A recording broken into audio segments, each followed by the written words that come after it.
Pris de manière absolue, les termes serviteur et esclave, dernier, s'opposent radicalement à la dynamique ascensionnelle qui s'exprime dans les termes premier, grand, gloire. Se placer du côté des uns semble ipso facto éliminer la possibilité même d'envisager les seconds. Mais en va-t-il de même quand ces termes sont articulés à une relation interpersonnelle?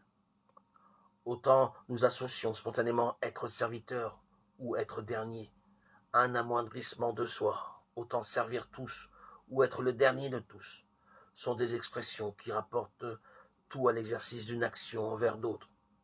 Elles n'étouffent pas le désir, elles l'éduquent. C'est exactement cette fonction éducatrice qu'exerce Jésus lui-même en accompagnant son enseignement d'un geste.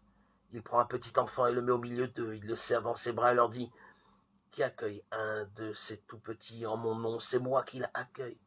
Et qui m'accueille, ce n'est pas moi qui l'accueille, mais celui qui m'a envoyé. » Marc 9, 36, 37.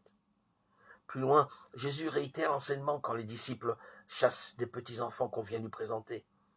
Amen, je vous le dis, qui n'accueille pas le royaume de Dieu comme on accueille un petit enfant, il n'y entrera pas. Il les serre dans ses bras, il les bénit en mettant la main sur eux. Marc 10, 15, 16. Il en va pour celui qui veut être grand et premier, comme il en va pour celui qui se laisse mettre au travail par la venue d'un petit enfant.